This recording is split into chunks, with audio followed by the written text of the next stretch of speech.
dalee nag jàmm xibaaru tàggat yaram yi fii ci Rewmi Sport aljuma le 21 août 2026 ñëw ci xibaaru tàggat yaram yi bu fekkee ne abonné go ci chaîne bi ñu ngi ñaan nga daal di abonné partagé lii di vidéo bi activé cloche de notification bi loolu mooy waral bépp vidéo bu ñu dugal rek da ngeen daal di bokk ci njëkk gis fii ci Rewmi Sport xibaaru tàggat yaram yi ñu ngi ci ànd ak Cheikh Moustapha Sey bi tey.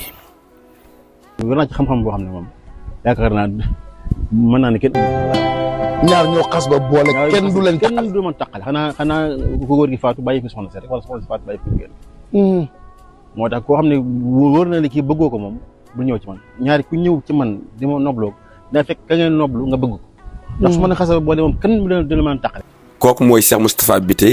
Moustapha Biteye ñàkk caaxaan leneen lu jëm ci wàllu listixaar lépp lu jëm ci wàllu ñaani kayit lépp lu jëm ci wàllu bayra lépp lu jëm ci wàllu cat la ciy yëngu moom kii di Cheikh Moustapha Biteye képp ko jokkoo ak moom sunu borom subhanahu wa taala mën na yombal say mbir ginaar goog ngeen di gis ci ginnaaw nag lépp loo xam ne daf koy wax ci wàllu noot bu ko defee ba jox ko yàlla sunu borom subhanahu wa taala na nga ko bëggee na la koy defee mën ngeen a jokkoo ak moom ci numéro yi di 77 539 99 36 77 539 99 36 képp ku jokkoo ak moom yàlla na say aajo li gën a fës ci xibaaru tàggat yaram yi dañ koy daal di dooree fële ca biir Italie dëkk ko ak club bu mag bi di Juventus du terrain jamono ji ñu toll nii ñu ngi ci waxtaan yu mujj ak milieu de terrain bi di Arthur Melo ngir ko daal di dagg lii di contrat bu kii di Arthur Melo comme niñ ko annoncé woon donc depuis quelques jours kii di Arthur Melo ak Juventus du terrain xam nañu ne donc ànd bi mënatul wéy te amul benn équipe aussi boo xam ne soxla na Arthur Melo ba Juve donc man ci am ab koppar ñu gëm ne donc solution bi gën ci ñaari parti yëpp mooy ñu daal di toog ci table ñu daal di dagg benn atu contrat bi nga xam ne moom moo des ci contrat bu kii di Arthur Melo ndaxte Arthur Melo contrat mi ngi war a jeex ci atum 2027 kon kii di Juve ak kii di Arthur Melo ñi ngi ci dernier détail yi pour finaliser donc lii di réalisation donc lu jëm ci wàllu résiliation lu jëm ci wàllu contrat bu kii di Arthur Melo di milieu de terrain brésilien bu kii di la Juve.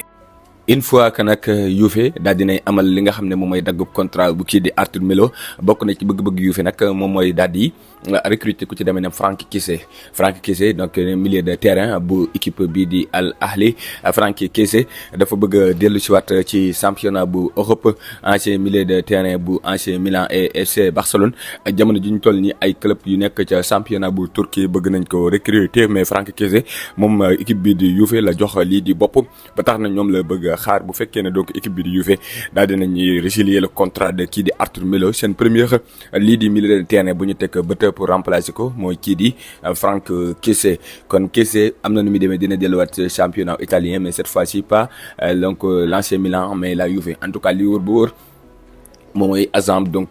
c'est un bon agent donc xam na bu baax a baax club yi mu koy placé parce que après l'ancien Milan mu yóbbu ko FC Barcelone mu remporté fa la Liga après foofu mu yóbbu ko Arabie Saoudite mu lekk xaalis après foofu mu jóge fa indiwaat ko championnat Italie yóbbu ko ci benn ci meilleure équipe championnat Italie di kii di Juventus du terrain loolu donc ku dul ab agent bu baax mënuloo kaa réaliser.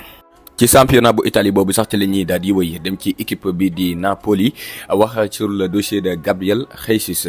di attaquant brésilien bu kii di Arsenal comme ni nga ko annoncé woon depuis quelques jours bu fekkee ne kii di Lukaku dem na ca Fenerbahçe kii di waa Arsenal xam nañu ne attaquant bi Napoli bëgg pour remplacer Romelu Lukaku mooy Gabriel Jesus actuellement nii. ay contact am na diggante Arsenal ak kii di Napoli pour jéem a recruter Gabriel Jesus mais le problème se trouve que ne ki nga xam ne si mu tudd kii di Gabriel Jesus joxagul bopp waa Napoli ça veut dire que moom am na yeneen projet yoo xamante ne nii donc moom lay xaar moom kii di Gabriel Jesus bu dul donc le projet donc du côté de Napoli mais selon donc la presse italien bu demoon ba yi dem donc transfert bi ñu ngi koy xaar diggante 15 millions jàpp 20 millions moom kii di Gabriel Jesus nag ci fàttali moom mooy troisième attaquant bu Arsenal Kai Havertz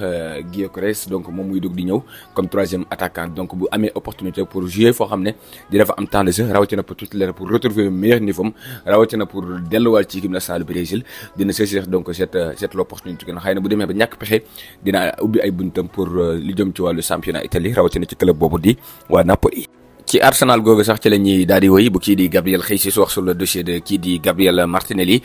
bon moom tamit ñu ngi koy dégg ay Rome di ko dégg Napoli mais en ce moment nii y a rien il y a absolument rien diggante kii di Gabriel Martinelli et les équipes italiennes.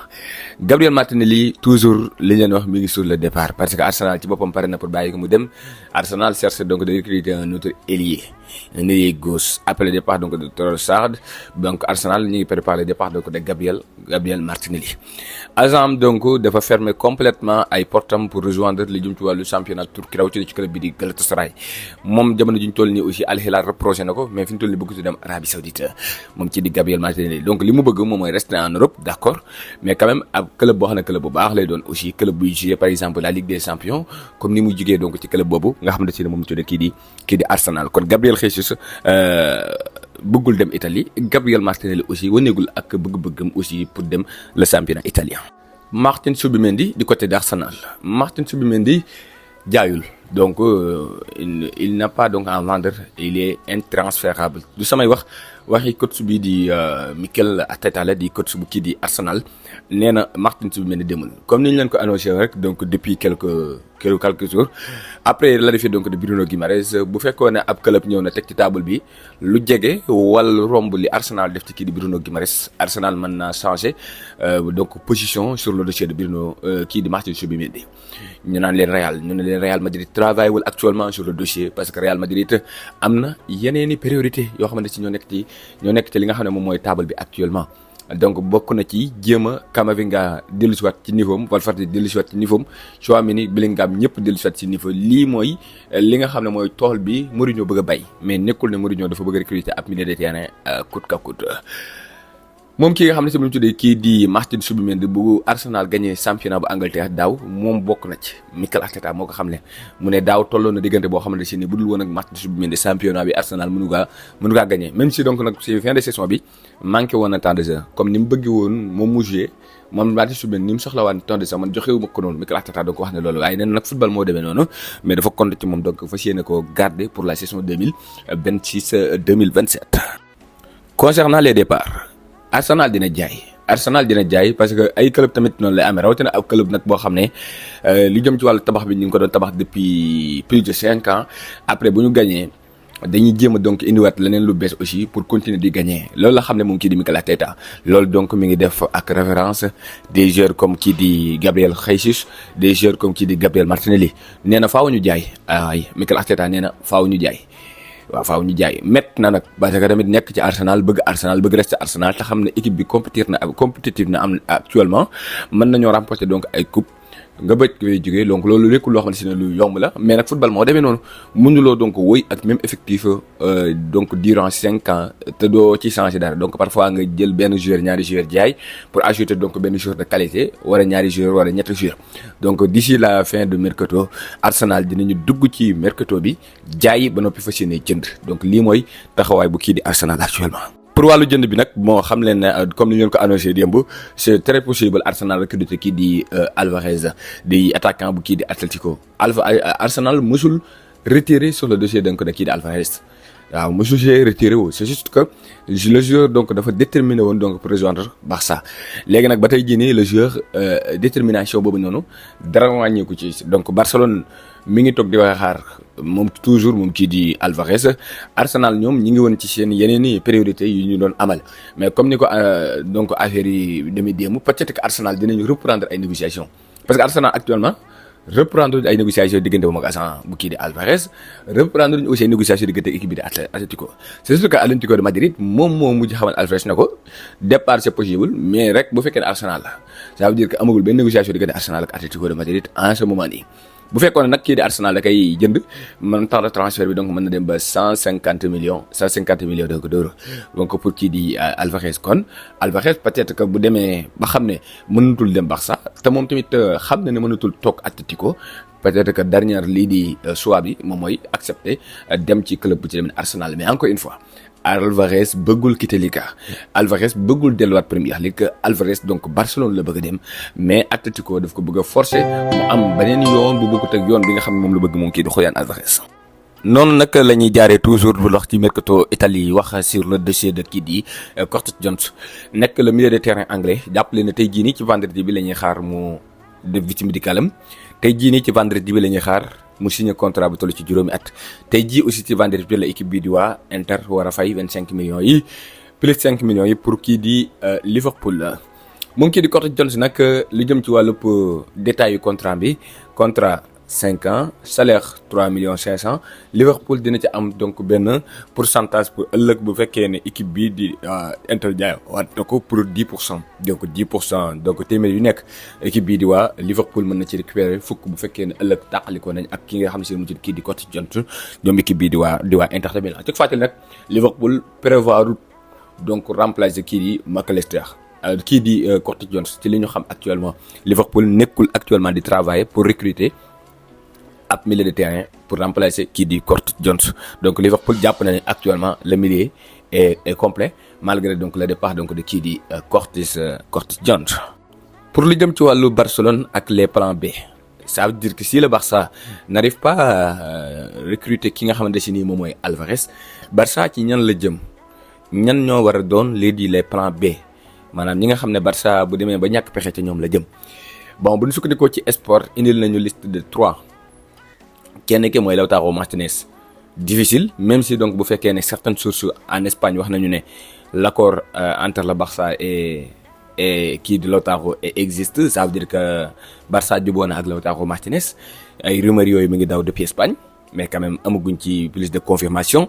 donc moom kii di Lautaro Martinez bokk na ci les premiers joueurs yi nga xamante si ni vraiment ñoo taxaw pour doon le plan B de Julián Álvarez keneen ki mooy Terésoldi nekk attaquant bu kii di club Bruges nekk doomu Allemagne comme kii di Hans Flick nekk fa li nga xam ne moom jëlee club Bruges moom aussi c'est un attaquant boo xamante si ni Barcelone apprécié na ko depuis très longtemps mais quand même amagul benn waxtaan boo xam ne bu avancé la diggante Terésoldi ak Barça wala diggante Barça ak club Bruges mais bokk na ci les options. keneen ki mooy Luis Suarez di attaquant bu kii di Sporting Portugal moom aussi bokk na ci li nga xam ne si ne moom mooy les cibles du Barça en cas où Barcelone mënul am kii di Julián Álvarez à la dernière minute mais moom dafa cher parce que 80 millions mooy tollu clause bi te Barcelone xalaatul donc benn yoon yëkkati lu toll ci 80 millions ci def ko ci attaquant boo xam ne wóoru ko ne bu dikkee dina am niveau bi nga xam ne si moom lay xaaj ci moom kon lii mooy les 3 options donc les 3 options donc plan B yi presse espagnole bi donc génn ci table bi pour kii di Julián Álvarez gaa ñu wax leen ci suufu commentaire yi soo retenez les fans du Barça ñett ñii nii kan ngeen am yaakaar ne moo gën ci côté Barça pour remplacer Álvarez Lautaro Martinez Terésoldi wala boo quand même kii nga xam ne seen mënuñu tudd kii di Luis Suarez il y a d'autres ñoom kii di Gyökeres Pavlidis Victor Osimhen wala boo quand même kii di Sergio Guirassy. L'attaquant du FC Barcelone PSV donc nekk attaquant bu ki nga xam ne si musique di Barcelone ñu gis ko donc durant la pré-saison déjà mu def pré-saison bu baax a baax rawatina donc début yi nga xam dugal na ko avant dernier match bu kii di Barça PSV déjà ay club rapproché nañ ko comme ni ñu ci dikk woon keroog kon les clubs comme Olympiakos pour àbb ko donc pour les 12 prochains donc mois mais actuellement nii Barcelone dafa Sénégal mais cette fois-ci on va parler donc lu jëm ci wàllu nationalité xam ngeen ne booy bi déjà mi ngi représenté l'équipe nationale belge li jëm ci wàllu jeunes yi donc ci U19 yi donc ci la nekkoon moom kii di PSV léegi nag moom kii di PSV club équipe nationale bu Ghana donc ñoom ñoo ko bëgg a donc daal di koy intégré ci équipe A bi laata muy dem parce que actuellement nii jéegul ci équipe nationale A bu Belgique bi donc xëy na Belgique mën nañ kaa woo prochaine trêve mais kii di Ghana xamal na ko ne ko boo ñëwee sax am nga l'opportunité pour jouer prochaine coupe d'Afrique bi nga xam ne dina ñëw donc ci 2027 bi kon kii di PSV am na l'opportunité pour choisir donc fan la war a représenter li jëm ci wàllu équipe nationale entre la Belgique ak la Ghana donc dans les prochains jours ou mois donc dina décider li jëm ci wàllu équipe nationale bi nga war a représenter moom kii di PSV. concernant voyage bi nga xam ne Jorge Mendes defoon na ko démb ci lu jëm ci wàllu donc Barcelone ci fàttali donc le dossier de Balde bokk na ci dossier yi ko yëkkati le dossier donc de kii di Casado bokk na ci dossier yi ko yëkkati dossier yooyu nag amagul benn mouvement avancement boo xamante ne am na ci donc te ni mu leeree ne Casado day quitter Barça léerewut noonu ne Balde day quitter Barça parce que encore une fois Balde Barça joxe gut ci moom l'avis final donc décision finale Barcelone joxe gu ko ci le dossier de Balde moom joxe na décision finale am mooy moom nee na il est heureux à Barcelone donc moom dafa kontaan nekk gi mu nekk Barça te bëgg fa jóge ci club boobu di Barça mais Romano dafa waxoon ne Balde loolu la wax mais bu Barça jàkkaarloog moom ne ko dama lay jaay boobaa Balde mën na changer donc xamaguñ lan mooy taxawaayu Barça actuellement sur le dossier de Balde c'est pourquoi donc Balde jegewul quitter Barça actuellement. keneen ki mooy kii di Casado moom leer na Barcelone jox na ko li nga xam ne si moom mooy avis final nee na ko yow mën nga dem wuti club et démb kii di Jorge Mendes ak barki démb yëpp mi ngi woon ca capitalu Catalogne boobu di Barcelone pour donc xool naka lay def pour trouver solution ak kii di Barça pour transférer kii di Marc Casado nag ci fàttali li ko sonal mooy taamu jot na ay offre donc Jorge Mendes dafa wax ne sax dafa ñëwoon pour présenter Barcelone les offres mais moom jot na ay propositions yu bëri moo xam Arabie Saoudite moo xam Allemagne moo xam Espagne moo xam Ligue 1 moo xam Première Ligue mais quand même dafay nekk actuellement di xool lan mooy meilleur choix te meilleur choix mi donc bokk na ci reste ci fi nga xam ne si moom mooy les championnats européens. Barcelone daal dinañuy am gardien de but di kii di Livakovic dëkk gardien de but croate accord total trouvé diggante FC Barcelone ak ki nga xamante si ni moom la ñuy tuddee Fenerbahçe pour le dossier donc de kii di Livakovic. Barcelone dina fay au total 4 millions les 4 millions 2 yi moom mooy fixé et les 2 autres millions donc c'est pour le bonus au total donc di 4 millions d'euros. FC Barcelone du garder kii di Livakovic pour 2026-2027 bi non mais pour la saison 2027-2028 ça veut dire que Barcelone daf koy prêter mu daal di continuer di am temps de jeu di continuer di am même rythme moom kii di Livakovic ci fàttali ce n'est pas un gardien mais plutôt un gardien de trentaine ça veut dire que voilà day ñëw pour devenir un deuxième gardien du Barça donc après le départ donc de Hugo Besfili démb à Almeria le départ de Ter Stegen en Ajax Amsterdam jàppale ne donc ki nga xamante ne nii moom la ñu tuddee kii di Barcelone mi ngi préparé donc pour déwén donc déwén mooy ñëw pour remplacer kii di Szczęsny comme deuxième gardien de but donc du FC Barcelone. léegi nag lay des mooy bari club lañ koy able moom kii di Livakovic parce que am na ñu wax ne Fenerbahçe am na ñu wax ne Dinamo Zagreb fa nga xam ne fa la jóge woon am na aussi ñu wax ne am na ñu demee sax Barcelone able ko ci championnat espagnol mais li wóor boo wóor daal mooy Barcelone da koy able léegi li des mooy ban club la koy daal di able mais recruté na ko donc pour 4 millions au total. ku wax Barcelone wax Ronaldinho oui Barça mooy Ronaldinho mooy Barça parce que le plus grand joueur de l'histoire du FC Barcelone Lionel Messi première bi mu njëkk a dugal ki ko passe moo doon kii di Ronaldinho bon Ronaldinho gagné après mu bàyyi football en 2015 Ronaldinho day dellusiwaat ci wàllu football milieu football Ronaldinho gagné coupe du monde ci atum 2002 Ronaldinho gagné le ballon d'or donc ci atum 2005 passé ay club yu mag comme Barça comme club bu ci demee ne AC Milan bàyyi football ci atum 2015 club bu ñu tuddee donc Revinan donc c'est un club donc di Série C 3e division championnat bu Italie en fait bon c'est pas comme un Neymar comme un Lionel Messi comme un Mbappé di jouer donc quotidiennement di entraîner donc quotidiennement ci club boobu nga xam ne kii di Revinan déedéet en fait actionnaire la foofu dafa jël xaalisam dugal ko fa ci club boobu di Rafinha da club boobu noonu faaw mu jéem a am buzz maanaam faaw mu jéem kaa jël donc jël ko médiatiser ko et pour médiatiser ko Ronaldinho pare na pour tekkiwaat li nga xam ne si moom mooy ay takkaat ay crampons duggaat ci biir terrain bi waaye nag Ronaldinho du ñëw entraînement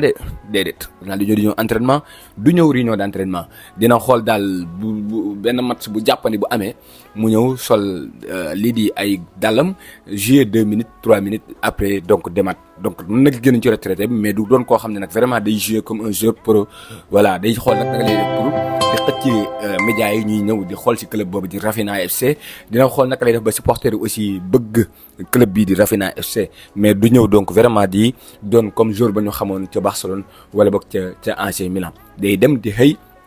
di doxi soxlaam bu gisee ne donc war na mën a ñëw participer sur un tel match mu ñëw donc participer ci ba noppee donc demaat yoonam moom kii di Ronaldinho kon à l'âge de 46 ans Ronaldinho donc mi ngi continuer donc di football.